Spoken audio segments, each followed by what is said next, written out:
वो 11 दिन। जानते हैं, इतिहास में ना कुछ दिन ऐसे होते हैं जो सदियों का रुख मोड़ देते हैं। ये कहानी ऐसे ही 11 दिनों की है। एक ऐसे इंसान की कहानी जिसके अपमान ने करोड़ों लोगों की आजादी की लड़ाई की नींव रखी।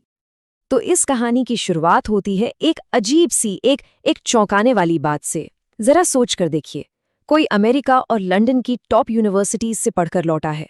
उसे एक बड़ी रियासत में बहुत बड़ा अफसर बनाया गया है।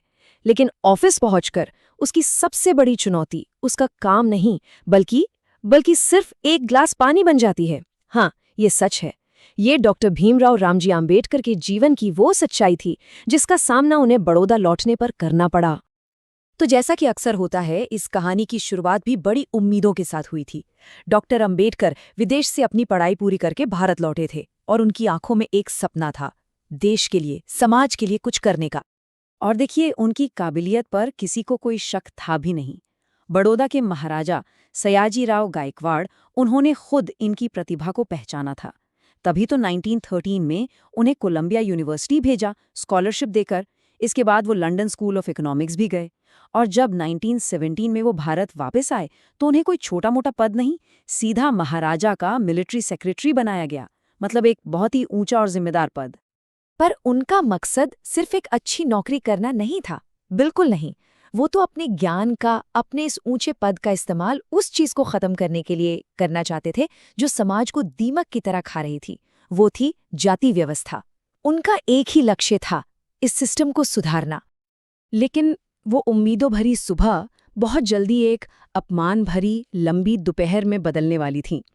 और इसकी शुरुआत हुई उनके ऑफिस के पहले ही दिन से। सोचिए, डॉक्टर अंबेडकर ने जैसे ही दफ्तर में कदम रखा, एकदम सन्नाटा छा गया। वहां जो ज्यादातर सवर्ण कर्मचारी थे वो बस हैरान थे।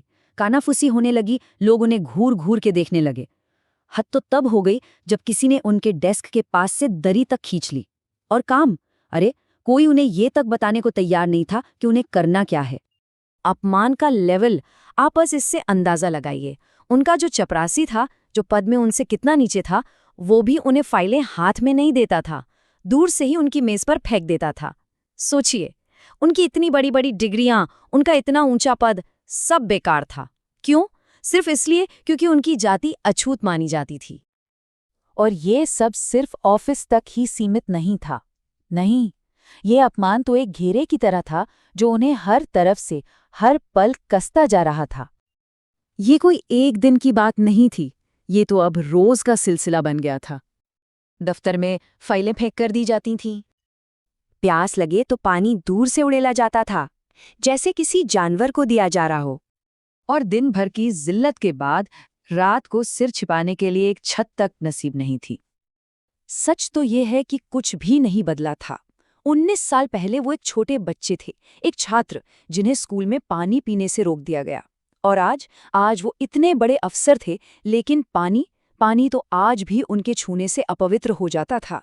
उनकी सारी डिग्रियां, उनकी सारी मेहनत इस जाति व्यवस्था के सामने जैसे किसी काम की ही नहीं थी। रहने के लिए एक ठिकाना ढूंढने वो हर दरवाजे पर गए। हिंदू होटलों ने तो साफ मना कर दिया। बड़ी मुश्किल से एक पारसी सराय में जगह मिली, लेकिन वहां भी अपनी पहचान छिपानी पड़ी।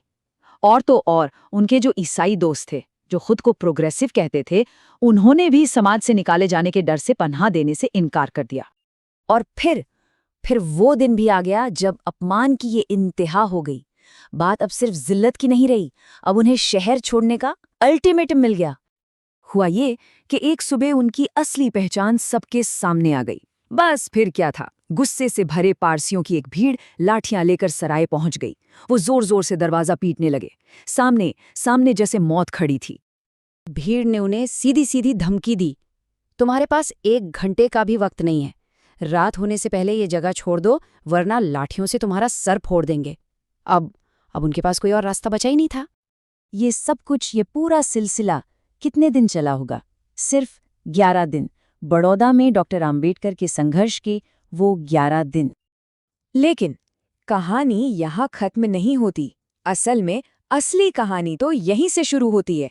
हार और नाउम्मीदी के इसी अंधेरे पल से एक ऐसे संकल्प का जन्म हुआ जो इतिहास लिखने वाला था।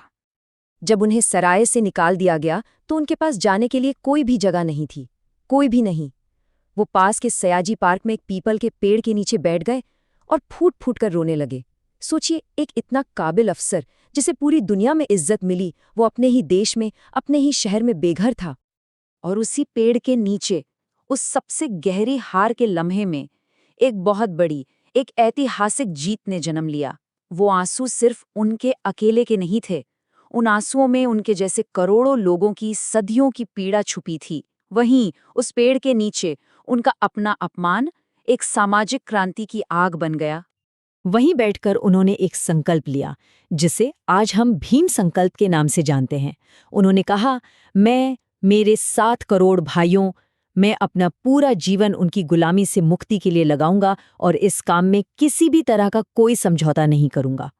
और ये सिर्फ शब्द नहीं थे, ये आने वाले भारत के भविष्य की नींव थी। तो ये कहानी हमें एक बहुत बड़े सवाल के साथ छोड़ जाती है। सोचिए, अगर डॉक्टर आम्बेडकर की जिंदगी में वो 11 दिन कभी ना आए होते, तो आज भारत का इतिहास कैसा होता? शायद बहुत अलग होता, क्योंकि बड़ौदा में उन 11 दिनों के अपमान ने भले ही एक काबिल अफसर को तोड़कर रख दिया था, लेकिन उसी अपमान ने भारत के करोड़ों दबे कुचले लोगों के लिए एक मसीहा को जन्म दिया था।